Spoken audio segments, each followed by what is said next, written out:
கிறிஸ்துவுக்குள் மிகவும் பிரியமான கர்த்தருடைய பிள்ளைகளாகிய உங்கள் யாவருக்கும் ஆண்டவராகிய இயேசுவின் நாமத்தினாலே எங்கள் அன்பின் வாழ்த்துக்களையும் ஸ்தோத்திரங்களையும் தெரிவித்துக் கொள்கிறோம். தேவன் கடந்த 2 மாதங்கள் நம்மை கண்மணி போல பாதுகாத்து இந்த 3ஆம் மாதத்தையும் காணும்படியாக உதவி செய்திருக்கிறார். இந்த 3ஆம் மாதத்திலும் கர்த்தர் நமக்கு வாக்குத்தத்தங்களை கொடுத்திருக்கிறார். கடந்த 2 மாதங்கள் அவருடைய வார்த்தைகள் மூலமாக, வாக்குத்தத்தங்கள் மூலமாக தேவன் நம்மை ஆசீர்வதித்திருக்கிறார். இந்த 3ஆம் மாதத்திலும் கர்த்தர் நமக்கு கொடுத்த வாக்குத்தத்தம் ஆதியாகமத்தின் புஸ்தகம் 15ஆம் அதிகாரம் 1ஆம் வசனத்திலே, நீ பயப்படாதே, நான் உனக்கு கேடகமும் மகா பெரிய பலனுமாய் இருக்கிறேன் என்று சொல்லி கர்த்தர் வாக்குத்தத்தம் பண்ணியிருக்கிறார். நான் உனக்கு கேடகமாய் இருக்கிறேன் என்று சொல்லி கர்த்தர் சொல்லுகிறார். கேடகம் என்றால் அது ஒரு ஆயுதம். யுத்தத்திலே ஒரு வீரன் பயன்படுத்தப்படுகிற ஒரு ஆயுதம். தங்களுக்கு விரோதமாய் வருகிற மற்ற ஆயுதங்களில் நின்று பாதுகாக்கும்படியாக பயன்படுத்தப்படுகிற ஒரு கருவி. அப்படிப்பட்டதான ஒரு ஆயுதமாக, பாதுகாக்கிற ஆயுதமாக, கேடகமாக கர்த்தர் இந்த மாதத்திலே நமக்கு காணப்படுகிறார். இந்த மாதத்திலே மாத்திரமல்ல, நம்முடைய வாழ்நாள் முழுவதும் தேவன் நமக்கு கேடகமாக நம்மோடு கூட இருக்கிறவராய் இருக்கிறார். இந்த கேடகமாகிய கர்த்தர் நமக்கு கொடுக்கிற சில கேடகங்களை குறித்து நாம் தியானிக்க போகிறோம். அதில் இன்றைக்கு நாம் பார்க்க போகிற வசனம் 2 சாமுவேல் 22ஆம் அதிகாரம் 36ஆம் வசனத்திலே நாம் வாசிக்கும் பொழுது, உம்முடைய ரட்சிப்பின் கேடகத்தையும் எனக்கு தந்தீர் என்று சொல்லி தாவீது சொல்லுகிறார். அவர் எந்த சந்தர்ப்பத்திலே அவர் சொல்லுகிறார் என்று சொல்லி நாம் பார்த்தால், அவருடைய எல்லா சத்துருக்களின் கைகளினின்றும், சவுலின் கைகளினின்றும் தேவன் தாவீதை விடுவித்த போது தாவீது பாடின ஒரு சங்கீதம். அப்படிப்பட்டதான ஒரு பெரிய யுத்தத்திலிருந்து, பயங்கரமான சத்துருக்களின் கைகளினின்று தாவீதை கர்த்தர் கேடகமாக இருந்து தேவன் விடுதலையாக்கி இருக்கிறார். இன்றைக்கும் நம்முடைய வாழ்க்கையிலும் அப்படிப்பட்டதான ஏராளமான சத்துருக்களை நம்முடைய அன்றாட வாழ்க்கையிலே நாம் சந்திக்கிறோம். அல்லது சத்துருக்கள் மூலமாக வருகிற பிரச்சனைகள், சத்துருக்களால் வருகிற நிந்தைகள், சத்துருக்கள் மூலமாக வருகிற அவமானங்கள் ஏராளம் உண்டு. இப்படிப்பட்டதான காரியங்களிலிருந்து தேவன் நம்மை பாதுகாக்கும்படியாக நமக்கு ரட்சிப்பின் கேடகத்தை கொடுத்திருக்கிறார். நாம் முன்னே தேவனுக்கு பிரியமில்லாத பாவமான வாழ்க்கையில் இருந்த பொழுது தேவன் தம்முடைய விலையேற பெற்ற இரத்தத்தை சிந்தி நம்மை ரட்சித்திருக்கிறார். அதை நாம் வேதத்திலே நாம் வாசிக்கும் பொழுது, கொலோசையர் 1ஆம் அதிகாரம் 4ஆம் வசனத்திலே, அவருடைய இரத்தத்தினாலே பாவ மன்னிப்பாகிய மீட்பு நமக்கு உண்டாயிருக்கிறது. லூக்கா 1:77 வாசிக்கும் பொழுது, பாவ மன்னிப்பாகிய ரட்சிப்பு என்று சொல்லப்பட்டிருக்கிறது. இந்த பாவ மன்னிப்பாகிய ரட்சிப்பு அல்லது மீட்பை கர்த்தர் நமக்கு கொடுத்திருக்கிறார். இந்த ரட்சிப்பு மாத்திரமல்ல, தொடர்ந்து நம்முடைய வாழ்க்கையில் வருகிற இந்த பாவங்கள் நம்மை அணுகாதபடிக்கு, இந்த பாவங்கள் நம்மை மேற்கொள்ளாதபடிக்கு நம்மை பாதுகாக்கும்படியாக அந்த ரட்சிப்பு என்கிற கேடகத்தை நமக்கு கொடுத்திருக்கிறார். இந்த கேடகம் நம்மை பாவத்தில் விழாதபடிக்கு நம்மை பாதுகாக்கிறதா இருக்கிறது.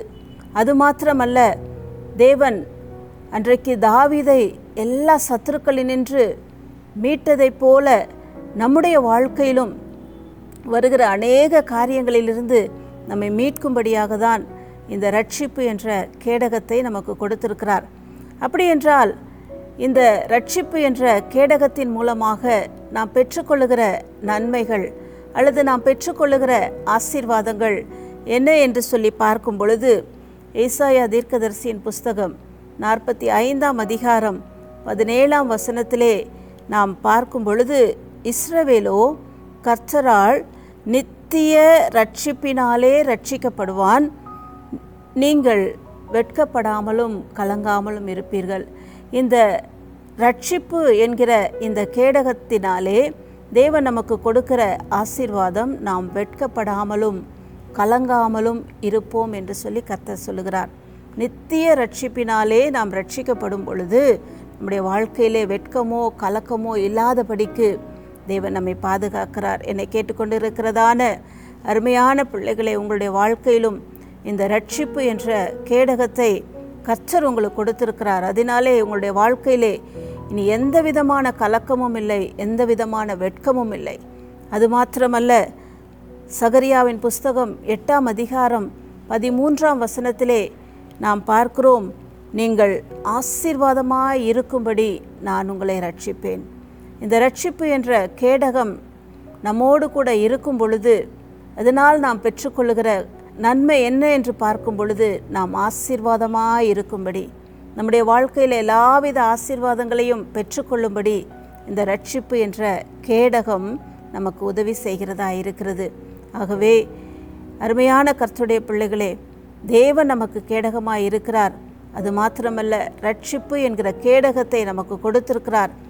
அந்த ரட்சிப்பு என்ற கேடகத்தின் மூலமாக தேவன் நமக்கு வெட்கமில்லாமல், கலக்கமில்லாமல், எந்நாளும் ஆசீர்வாதம் உள்ளவர்களாய் நாம் வாழும்படியாக கர்த்தர் நமக்கு உதவி செய்கிறார். இப்படிப்பட்டதான ஆசீர்வாதங்களை கர்த்தர் உங்களுடைய வாழ்க்கையிலும் தந்தருளுவாராக. கண்களை மூடி நாம் செபிக்கலாமா? எங்களை அன்பாய் நேசிக்கிற எங்கள் அன்பின் பரலோக பிதாவே, எங்களுக்கு கேடகமாய் இருக்கிற எங்கள் கர்த்தாவே, இந்த வேளையிலும் கூட நீர் எங்களுக்கு கொடுத்திருக்கிற ரட்சிப்பின் கேடகத்திற்காக உமக்கு நாங்கள் நன்றி செலுத்துகிறோம். ரட்சிப்பு கர்த்தருடையது என்று சொல்லப்பட்டிருக்கிறது.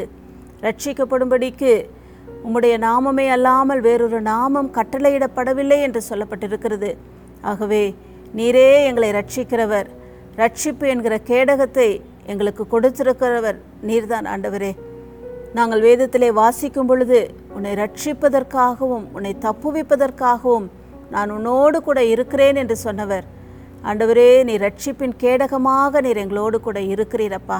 எல்லாவற்றினின்றும் எங்களை ரட்சித்து ஆண்டவரே, நாங்கள் வெட்கப்படாமல், நாங்கள் கலங்காமல் ஆசீர்வாதமாய் இருக்கும்படி நீர் எங்களுக்கு உதவி செய்யும்படியாய் நாங்கள் ஜெபிக்கிறோம். இந்த வார்த்தைகளை கேட்டுக்கொண்டிருக்கிறதான ஒவ்வொருவருக்கும் கர்த்தர் இந்த ஆசீர்வாதங்களை கொடுப்பீராக. உடைய நாமத்தினாலே ஆண்டவரே, உடைய பிள்ளைகளை நாங்கள் மனதார ஆசீர்வதித்து ஜெபிக்கிறோம். ஒவ்வொருவர் மேலும் உடைய ரட்சிப்பின் கேடகம் இப்பொழுது இறங்கி வரும்படியாய் நாங்கள் ஜெபிக்கிறோம். நீர் அப்படியே செய்வதற்காக உமக்கு நாங்கள் நன்றி செலுத்துகிறோம். உடைய அன்பு கரங்களிலே ஒப்பு கொடுக்கிறோம். இயேசுவின் மூல ஜெபம் கேளும் எங்கள் ஜீவனுள்ள நல்ல பிதாவே. ஆமேன், ஆமேன். ரட்சிப்பின் கேடகமாய் இருந்து கர்த்தர் உங்களை பாதுகாத்துக் கொள்வாராக. ஆமேன்.